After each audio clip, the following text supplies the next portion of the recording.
जैसा कि आपने टाइटल और हेडिंग देखी है कि पत्नी के 490 केस करने पे पत्नी का 490 का केस खारिज भी होगा और पत्नी के ऊपर 490 केस करने के एवज में 25,000 रुपए का जुर्माना भी लगेगा। तो मामला क्या है, इसकी विस्तृत जानकारी आपको इस वीडियो के अंदर मिलेगी। अगर आप अंत तक पूरा वीडियो देखेंगे तभी पूरी जानकारी समझ में आएगी। तो यहाँ पे पतियों के फायदे का 100% जजमेंट है, तो इसलिए अंत तक पूरा वीडियो देखना है, इस जजमेंट का फायदा उठाना है। तो पहले इस वीडियो को लाइक कर दीजिए, वीडियो को देखने के बाद में इस वीडियो को शेयर भी करना है। आपके इस चैनल को सब्सक्राइब नहीं किया है तो सब्सक्राइब करके बेल आइकन को भी दबा दीजिए। तो चलिए शुरू करते हैं।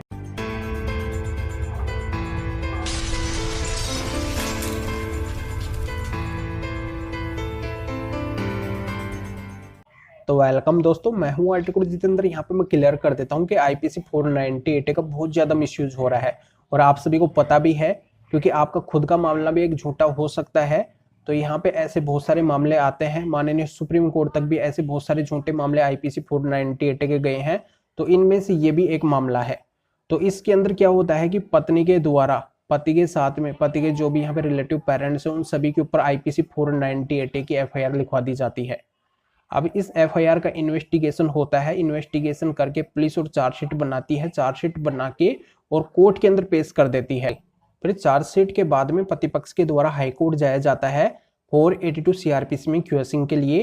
फिर हाई कोर्ट के द्वारा मामले को गहराई से देखा जाता है, ये पाया जाता है कि पत्नी के द्वारा जो भी आरोप लगाए जा रहे हैं, तो यहाँ पे किसी का भी स्पेसिफिक रोल है जो पत्नी इस केस के अंदर नहीं दिखा पाई है। कोई भी टाइम डेट पैलेस वगैरह है जो स्पेसिफिक रोल वगैरह किसी का भी यहाँ पे इस केस के अंदर दिख ही नहीं रहा है। और पत्नी ये बोल रही है उससे 3 लाख रुपए की डिमांड की गई, डोरी की डिमांड की गई। वो कार लाना चाहते थे, पति पक्ष के द्वारा कार लाई जाती तो उसके लिए वो पैसा मांग रहे थे पत्नी से कि आप इतना पैसा ला के दो। और यहाँ पे पत्नी के साथ में बहुत बुरा बर्ताव किया जाता था पति पक्ष के द्वारा, मारपीट वगैरह, यानी कि बुरी तरह से उसको टॉर्चर किया जाता था। तो यहाँ पे तमाम जितनी भी बातें पत्नी ने लिखवाई इस केस के अंदर, तो किसी भी बात को पत्नी है जो साबित नहीं कर पा रही थी।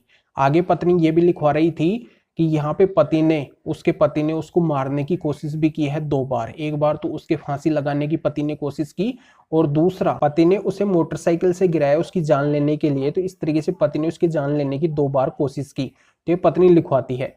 जैसे यहाँ पे पत्नी बोलती है कि उसके फांसी लगाने की पति ने कोशिश की, तो यहाँ पे पत्नी इस बात को भी नहीं साबित कर रही है कि अगर उसके फांसी लगाने की कोशिश की तो वो फिर वहां से बच के कैसे निकली, कैसे उसके फांसी लगाई गई, फिर वो उस घर में क्यों रह रही थी अगर उसके साथ में ऐसा बर्ताव हो रहा था, उसकी जान को खतरा था।